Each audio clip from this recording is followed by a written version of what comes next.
monsieur, allez-y. Merci beaucoup. Bonsoir à tous, mesdames et messieurs les membres du jury, mesdames et messieurs les membres de l'assistance. Ce soir, je vais vous parler d'amour. Un sujet complexe, un sujet que nous connaissons tous. Je vais vous parler d'amour sous l'angle du fait que les histoires d'amour finissent mal en général. Et oui, bien que Stendhal disait que l'amour était le miracle de la civilisation, les histoires d'amour peuvent mal finir. C'est avec la chanson de Rita Mitsuko que j'ai gravé dans la tête ce soir que je suis là devant vous pour vous dire que oui, les histoires d'amour finissent mal en général. En effet, des histoires se sont terminées hier, aujourd'hui, et d'autres se termineront demain. C'est un fait. Et de ce fait, j'en ai relevé deux réflexions. Ma première réflexion est basée sur une contradiction. En effet, l'amour est un sentiment épanouissant, un sentiment qui nous fait sentir bien. Et pourtant, on pense, et cela se vérifie avec cette affirmation que les histoires d'amour finissent mal en général, que forcément ce sentiment va mal se finir. Pourquoi quelque chose de bien doit-il mal se finir? Pourquoi quelque chose d'épanouissant doit-il nous faire souffrir? Pourquoi les histoires d'amour finissent mal en général? Je vois trois raisons à cela. Première raison, à cause de notre société. La société humaine, la nôtre, celle que nous avons créée, est faite de codes, d'habitudes, d'interdits, de passages obligés qui vont conditionner notre vie en société. Et pour rentrer dans cette société, pour qu'elle nous accepte, on va faire des choix qui ne sont pas forcément les nôtres. On va faire des choix qui ne nous correspondent pas, même dans nos relations amoureuses. Mais pourtant, ces choix sont, excusez-moi, stupides. Pourquoi choisir une Nathalie Portman chiante plutôt qu'une Susan Boyle gentille, attentionnée, vivante, souriante? Et pourtant, je vois des sourires, mais on a tous déjà choisi Nathalie Portman plutôt qu'une Susan Boyle qui nous conviendrait peut-être un petit peu mieux. Et du fait de ce choix, du fait qu'on a basé notre choix sur le choix de la société, le choix qui pouvait nous faire avancer dans cette société, nous avons fait un mauvais choix. Et donc, l'histoire d'amour se sera terminée mal, parce qu'on n'aura pas voulu ce choix dès le début. Ensuite, l'indécision. Autant être honnête, les hommes ne savent pas ce qu'ils veulent, du moins avant de l'avoir vu. Les hommes pensent souvent que l'herbe est plus verte chez le voisin, mais on pourrait aussi calquer ça sur l'histoire d'amour. La femme du voisin est toujours plus jolie que la nôtre. Et donc, du coup, forcément, on va vouloir plus, et notre histoire va mal se terminer. Les hommes veulent plus pour eux-mêmes, mais aussi pour la société, pour plaire à la société, comme je l'ai déjà dit. Ensuite, les histoires d'amour se terminent mal en général, peut-être du fait de notre culture. Les histoires d'amour impossibles sont présentes dans notre culture. Elles l'emprisonnent. On a tous déjà vu, entendu, lu, regardé une œuvre qui parle d'un amour impossible, pour ne citer que Roméo et Juliette, mais il y en a plein d'autres. Et donc tous ces amours impossibles qui sont autour de nous tout le temps, ne conditionnent-ils pas à penser que les histoires d'amour vont mal finir en général? Ma deuxième réflexion est née du fait que si une histoire d'amour finit mal, c'est qu'il y a quelque chose, au-delà des éléments que je viens de vous énoncer, qui a mal fonctionné, un dysfonctionnement au sein de cette relation. Mais ces dysfonctionnements, ils ont toujours été là, depuis que l'homme a commencé à se reproduire, depuis la Genèse. Et pourtant, on reproduit ces dysfonctionnements, ces erreurs. On n'a jamais appris à essayer de les éviter. Les humains ont connu bien des difficultés avec le temps.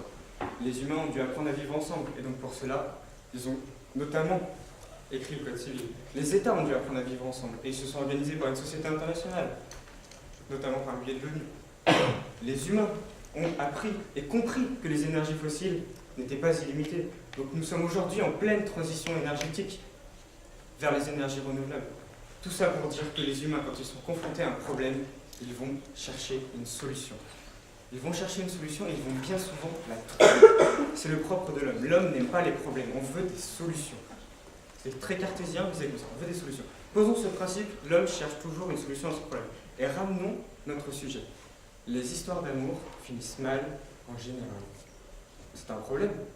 Pourquoi nos histoires d'amour finissent mal en général?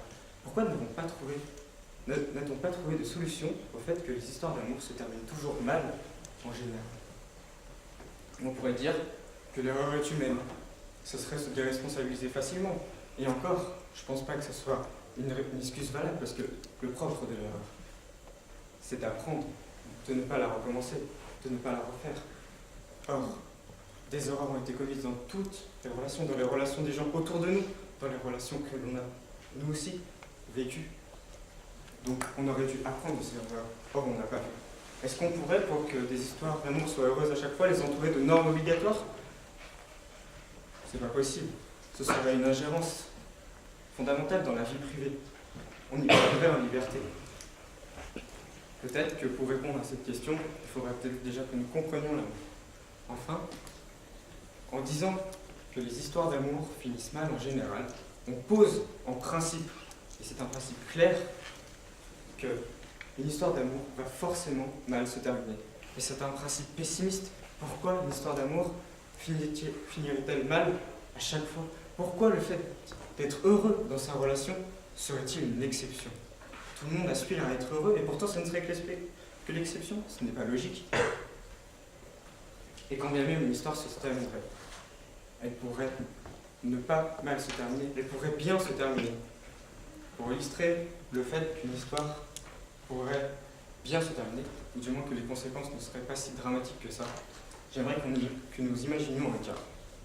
Imaginons un couple ensemble depuis un peu moins de 2 ans, une vingtaine d'années. Ils ont leur propre conception de l'amour, et selon cette conception, ils pensent s'aimer, ils l'aiment, elle l'aime. Jusque-là, tout va bien. Mais cette personne, une des personnes du couple, décide de partir en Erasmus. C'est un choix, ça permet de découvrir une langue, une autre culture. Il faut respecter ce choix. Toujours respecter les choix de l'autre dans une relation. Rajoutons à cela le fait que 2 mois avant le départ, rien ne va plus. Tout va mal. Il n'y a pas d'écoute, pas d'incompréhension, on ne se voit plus. Merci Erasmus. C'est un constat qui est un peu accablant. Rien ne va mal alors que les problèmes n'ont pas encore commencé. Et qu'est-ce qu'on fait à ce moment-là? À ce moment-là, avec le recul, il faudra arrêter la relation. Il faudra se dire... Excusez-moi. Avec le recul, il faudrait pas arrêter la relation. Il faudrait faire des efforts pour que ça se passe mieux, pour profiter du temps qui nous reste. Mais qu'est-ce qu'on fait? On arrête notre relation pour éviter les incompréhensions, pour éviter les problèmes, pour éviter que la personne souffre en face de nous parce qu'on s'éloigne d'elle, parce qu'on a mal aussi. Donc l'histoire s'est bien terminée, parce qu'elle a permis un soulagement. Une histoire d'amour se termine pas forcément mal du moment qu'on y retire quelque chose de positif. Et enfin, de mon humble avis, je ne pense pas que les histoires d'amour sincères finissent mal. En effet, parce que ce n'est pas l'histoire d'amour qui se termine, mais la relation. Une histoire d'amour, elle, ne finit jamais, même si ce n'est qu'un souvenir.